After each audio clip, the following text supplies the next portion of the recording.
movie thinks you remember the name of the goddamn island from the first movie, or give a shit. You'll ruin your appetite, darling. We're having prawns, your favourite. I don't like prawns. Now, darling, don't wander off. For God's sake, leave her alone, Deirdre. Stereotypical way-over-the-top rich family is stereotypically way over the top. Whoa, that's Camilla Bell, star of 10,000 BC and When a Stranger Calls. Damn, I guess being cast as a young girl in a Spielberg movie doesn't guarantee a life of drugs and promiscuous sex. Only a career of middling films. Interesting. Mother's screams about her daughter's horrifying attack are turned into a movie editing joke. The scientist, the guy, I saw you on TV. Apparently, the unbelievable story of dinosaurs on an island was a big enough story for everyone on this train to know about it. If no one believed this shit in the first place, how did it become a huge story? Kids important to the first movie are given a token cameo in the second one, because this movie has a lot of gymnastics it needs to get out of its system that these kids can't possibly reproduce. Site B was the factory floor. That was on Ina Sauna, 80 miles from Nubla. We bred the animals there and nurtured them for a few months and then moved them into the park. Yeah, no, you didn't. Or else you wouldn't have had eggs in the lab in the first movie, where we got to see them hatch and whatnot. You wouldn't have kept all that dino DNA on Isla Nublar either. Yes, the animals won't even know they're there. Very low impact, strictly observation and documentation. Seems like John Hammond has never heard of the observer effect. The carnivores are isolated in the interior of the island so the team can stay on the outer rim. Don't worry, Ian. I'm not making the same mistakes again. How so? No, you're making all new ones. Ian Malcolm would be amazing at CinemaSins. Eddie Carr, who's a field equipment expert. We have our paleontologist. Who I am not revealing the name of until it's dramatic enough to do so. And their wee girl was injured. Oh, she's fine, she's fine. Sure she is. That's what the blood-curdling scream from her mom told us. Now that I think about it, this whole scene was worthless. We saw some shitty tiny dinosaurs, the attack happened off-screen, and the parents were terrible human beings. And the girl is fine? I could have gone straight to this scene and I wouldn't have missed it. And now it's only a matter of time before this lost world. Roll credits. So you went from capitalist to naturalist in just 4 years. That's something. Yes, it's called forced character development. Who's the paleontologist, by the way? Who you didn't say? She came to me. I want you to know this. John plays the pronoun game, and Jesus, could you just tell him it's Julianne Moore already? You sent my girlfriend to this island alone? And it's amazing how subtly they stuck the exposition in that line. Also, how has she been gone for days and Ian hasn't worried about her until now? She doesn't even have Sega. She's such a troglodyte. Sega wishes this joke wasn't dated as hell. You've known her for 10 years. Why did Malcolm ask Kelly to come all the way out here just so he could tell her she's staying at Karen's place? Is it so that she could become a stowaway and find herself on the island later? But anyway, you got your own stuff. You got your gymnastics competition. Movie plants the seed for something awful later. He won't go any further up the river. He's heard too many stories about this island chain. Why did he agree to go this far in the first place? Las Cinco Muertes. Both photographer and expedition planner guy seem surprised by the name of the island group that Malcolm's daughter clearly saw on board one of the RVs when she was stowing away. They call the islands Las Cinco Muertes. Also, Spanish Death Island cliche. What does that mean? Really? You mean you've never been exposed to basic Spanish your entire life? Nice dinosaurs enter the picture because it's not time for the movie to be dangerous yet. Oh, give me a fucking break. She didn't hear any of that shit the last 10 minutes? Hey, Nick! Instead of being surprised by a sudden other human, Sarah goes straight into prankster mode and scares the sudden other human. Hilarious! Film and camera rewinds at inopportune time to create dramatic tension cliche. That's why you shoot digital when you go to Dinosaur Island, people. How a long convenience allows Sarah to go unkilled in the movie's first 30 minutes. They're leaving. I think they're leaving. Well, because you said so, we can save a ton of special effects budget by just believing you. We're here to observe and document, not interact. Which, by the way, is a scientific impossibility, the Heisenberg uncertainty principle. Malcolm feels the need to inform paleontologist Sarah Harding about the Heisenberg uncertainty principle. Who started a fire? Oh, I don't know, the daughter you completely forgot about back at the warehouse for some reason because this movie needs to prove how bad fathers are? Do you see any family resemblance here? That's racist. Kinda. So listen, when you're out in the field, nothing we can do can leave any room for people to say that our findings are contaminated. I know Spielberg loves this parallel dialogue technique, but for some reason here, it doesn't occur naturally enough, and it's annoying as f***. Or why not rescue me from that dinner with your parents that you never showed up for? Skip? I want it up and running in 30 minutes. That's half an hour. For those of you that don't speak English, I guess. Movie keeps putting in all these actors who were red hot in the mid-90s, like that's not distracting as shit. I love this guy and his character, but damn, it's like the casting director looked at the list of characters for this movie, tried to narrow it down, and finally said, I will choose everyone! Also, God, I wish this could have been the whole movie. Kobayashi hunting down dinosaurs? No San Diego scene, just the most dangerous game, Jurassic Park style. Hey, check out this neat CGI. You see that distinctive dome skull? 9 inches of solid bone. How careful. This guy was inserted into the movie so that he could Discovery Channel all the knowledge we need to know. No one will be seated during the Mad Max portion of the dinosaur movie. Wait, how did that work? You're saying he shot some kind of gun and it was a wire with a noose on the end and it landed perfectly on that thing's neck to be reeled in? Or was that a different gun shooting at a different animal just slash cut into this sequence to confuse me? This movie reminds me that the special edition Star Wars came out the same year, and it pisses me off just thinking about it. Zognathus triassicus, found by Frost in Bavaria in 1913. Does it kill anybody? Dinosaur feels exactly like I do after a 40-minute first act. Good guy characters continue to be invisible to everyone they're openly spying on. San Diego is the perfect set.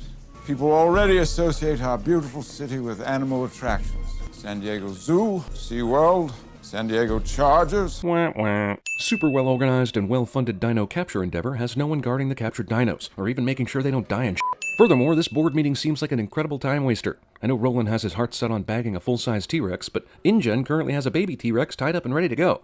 Why aren't they already on the way to San Diego? Is it so that Nick and Sarah can free the animals and we can have an island free-for-all for an hour? Triceratops was just let out of its cage, so of course the first thing it does is crack through Peter's tent with a sense of irony. Also, no one hears a rumbling Triceratops until it crashes through the tent. As if we couldn't get enough of that avoid a Jeep in a tree scene from the original Jurassic Park, Steven Spielberg is more than happy to give us another shot of it. How long does it take for T-Rex parents to hear their child screaming? They are fiercely territorial, according to John Hammond. And earlier we heard they wouldn't leave a baby this age alone for very long. So these T-Rexes are being very compliant with the plot right now. We're not alone on this island. Something I'm surprised you didn't realize when all your helicopters flew right past the big RVs on a cliff when you first arrived. Look, I get it. These guys are compassionate. They want to help the baby Rex. But it's batshit insane to drag an injured baby Rex around. Do you think the T-Rex parents are going to be thankful? Hell no, they're not. The amount of time it would take to properly heal this baby divided by the amount of time it would take for the parents to hunt you down and f*** you sideways is a survival quotient I'm not comfortable with. We're in a completely different situation right now. T-Rex mom finally gets mad about her baby missing at the perfect time to punch Malcolm's words into his stupid face. Nick, I need your hand here. Yeah, that phone call probably isn't in any way important. It's not like we're on an island full of dinosaurs or anything. I need another adhesive, something pliable that I can... Gun to save a T-Rex machina. Birds fly away to signal something ominous, cliche. Quick injection of antibiotics and I can get him out of here. Now you're definitely not doing anything that requires immediate attention, and you're still not answering the phone on Dino Murder Island. Help me get this thing out of here. Instead of screaming T-Rex 6 o'clock, Malcolm decides on the do what I say without question method so stubborn Sarah can waste more time. T-Rex is so pissed it went after a Jeep that obviously had no living things in it, and threw it because even dinosaurs know what makes a cool shot. Okay, now throw the motherfucker outside already. Jigs up, people. Time for your survival. Earlier when the T-Rexes walked casually into the camp, the ground was shaking under the high hide. Now that they're presumably running at full speed, no ground shaking at all. Hang on, this is gonna be bad. Malcolm speaks only in understated dramatic movie lingo when screaming is more appropriate. Also, how could he see that anything bad was about to happen? It's dark, rainy, and they're surrounded by trees. Hang on to something! Hang on to something! Unnecessary repetition of unnecessary orders. T-Rexes accomplish half their mission and then just peace out for 10 minutes before returning. She survives this just fine. Just a little scared. I will say, this scene with the trailer hanging over the cliff and the window that could break at any moment is pretty rad. There are a couple moments in Lost World that are great, and this is one of them. Rob, what? Anything else? Yeah, 3 double cheeseburgers with everything. No onions on mine. I don't know if we'll turn it over. F*** you. All 3 fall when the rope goes loose, but all 3 also catch themselves on the ledge. Yeah, no. Jesus, these people are basically Cirque du Soleil professionals. Why are they even worried about dying when they're basically gymnastic superheroes? Seriously? The T-Rexes are so hell-bent on revenge that after pushing the trailer over the cliff, they walked off, and then what? They heard some sounds and said, hello, that sounds like a truck trying to pull the trailer back onto the cliff, and ran back to stop it? Also, meanwhile, they've left their defenseless baby out in the middle of the jungle so they can Liam Neeson this poor bastard. Okay, honey, make a wish. Also, the T-Rexes eat the one guy who didn't really do anything to them. Somehow, the entirety of 2 full RVs and a connector tube falls off and down the cliff in a way that is perfectly aligned with the rope. These 3 vehicles were all apparently 85% gas tank. That must have been some incredible battle between the hunters and the T-Rexes, but movie is better served by not showing it, I guess. That's why they persisted in destroying the trailers. They now feel they have to defend this entire area. But this only occurred to them 5 minutes after they were long gone from the area, so they could kill that dude from the West Wing. What is the problem? Velociraptors. Well, just train them to be your motorcycle bros, right? Not that hard, man. Jeez. Velociraptor. Carnivore. Pack hunter. You know, from Jurassic Park. And the Rexes may continue to track us, too, if they perceive a threat to themselves or to their infant. No, you're wrong there, Dr. Harding. Mainly because you're a woman. I mean, because my man knowledge is better. I mean, damn it. How can I put this into terms her double X chromosomes will understand? Taking dinosaurs off this island is the worst idea in the long, sad history of bad ideas. Including for the movie itself, but somehow the script didn't heed that warning. Hey, Carter, I'm going to the ladies' room. So you wait for me here. Yeah, okay? Well, I see we found the guy who trained Stan Lee's janitor in The Amazing Spider-Man, and the cafe worker in Harry Potter and the Deathly Hallows. Hey, Carter! Well, it was only a matter of time before the jungle produced one of those out-of-nowhere hills people always fall down. I'm just surprised it didn't happen as Dieter was running away from the dinosaurs. As I watched this attack, I'm quickly reminded that these little bastards did this very thing to a little girl at the beginning of the movie, and she lived. Carry me. Diva. Carter. Carter. Wait a minute, you mean Carter was only like 10 feet from the rest of the group? Why did none of the other non-headphone wearing people hear Dieter when he was yelling? Jeez, man, that guy is right there. It would have taken less time to just tap him on the shoulder. River of Blood is here to tell you that Dieter, despite fighting off the compies the first time and staying in pretty good shape, lost the will to do so once he jumped behind that log. And they worked super quickly this time. Kelly always eats her crackles in pairs, just so that when you see them sitting around, you'll say to yourself, one crackle is definitely an accident. 2 crackles, well, I guess that's on purpose. Also, do you want ants? Because this is how you get ants. Also, you're not on a damn backyard camping trip. You're on the run from killer dinosaurs. Who even decided to pack this shit in the first place? Going to see some dinos, don't want to forget the s'mores. Now the movie's back to saying every single soft T-Rex step is easily felt and heard. Make up your minds! Yep, the character who earlier mentioned that the T-Rex has a great nose and might still be tracking them still has the goddamn T-Rex baby blood jacket. She's a brilliant lab scientist, but stupid as hell in the field. So Nick took Roland's gun and put spent cartridges into it. Nick apparently thinks there's absolutely no reason ever that you might need to kill one of these things and is willing to risk lives on it. Wait a minute, is the movie saying after he tried to kill the T-Rex once and found spent cartridges, he suddenly grew a conscience and decides, nah, I'll trank him instead? Or did he not bring any spare ammo? This cave is pretty damn convenient, but more interesting to me is how the f they just knew a cave was behind this waterfall. Hero character falls down while running away from evil cliché. Oh my god! Ah! A snake! Come on, this guy's so freaked out by a snake he forgets the T-Rex. How did this asshole know they were behind the waterfall? Did he see them go in there? Did he watch the T-Rex eat the Discovery Channel dude and think, maybe my daughter and girlfriend's in there too? Here's another great moment in this overall flawed movie. We see the trails of the raptors headed toward the hunters. A great visual with great suspense. I'm knocking off another sin. No one hears the first 3 raptor victims get victimed. This guy is screaming at nothing until in the next shot a raptor finally takes mercy on him and eats him so his scream wouldn't be in vain. I think it's RJ's back. Crazy that you spotted it in the tall grass, then assumed it would be important, then recognized in the dark which person you just met earlier today this bag belongs to. And all the raptors vacated the area so our heroes could get through clean. Sudden fall slide in a jungle cliche combined with a they all survived this. Double sin. Sequel takes time during this suspenseful moment to fillet the first movie. This shit actually still works after a hurricane came through it, was attacked by overgrowth, endured extreme heat, and 4 years of non-use. Seriously? We're still going with that lucky backpack idea? Raptor simply wants those delicious graham crackers. Good. I don't know, this kind of seems like a really stupid Raptor to me. Also, Raptor bypasses all the clear exits from the building to crash through the last good window, because it has OCD. The Raptor, who is on the other side of the truck, apparently goes blind, and simply allows Ian to run to this shack. Hey, you! Smart Raptor, much like the audience, is so stunned by the gymnastic turn this movie took, it is dumbfounded what to do when confronted with it. Also, I'm glad her gymnastics could play a part in the dinosaur fighting. That's not stupid in any way. Raptor infighting allows Sarah to escape yet again, though I'm not sure what allowed her to survive that fall from the roof onto her back, but whatever. It's okay, it's over now. Okay, movie should totally have ended right there, but instead... That's one souvenir they won't be taken with them. Because these 2 bullets represent the entire munition supply. They're headed into port, but I can't raise them. So this is a decently suspenseful scene.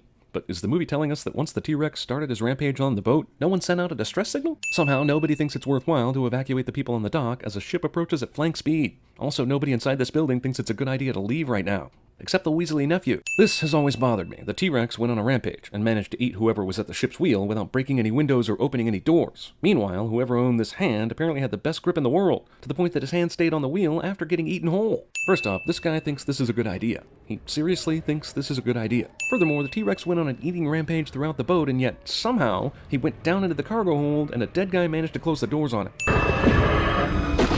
Irony. T-Rex hangs out in San Diego. You ready for the next 15 minutes of this shit? Nobody in the neighborhood hears this. How is a chlorine pool a potable water source for dinosaurs? Who knows? Maybe just happy to see us. Sarah's still anthropomorph, giving human characteristics to the T-Rex. How will we find the adults?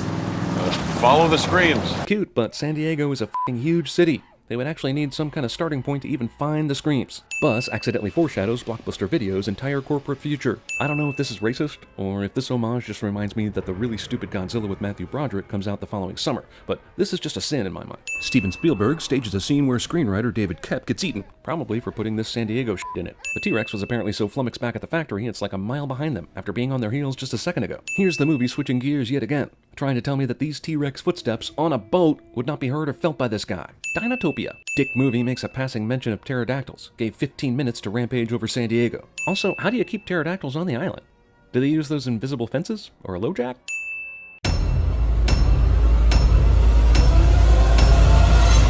That's f***ing teamwork!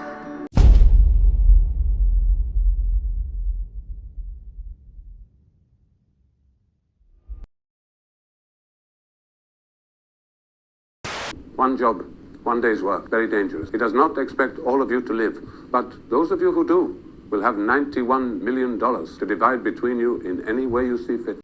This suit costs more than your education. You see this watch? That watch costs more than your car. She doesn't even have Sega. She's such a troglodyte. 230 miles from Dutch Harbor on the Cornelia Marie. It's been a lot of preparation to get to where we're at now. Hardened Kevlar plates over titanium-dipped tri-weave fibers. Who started a fire? Increase your rate of climb. Must go faster. Slip and slide. Slip and slide.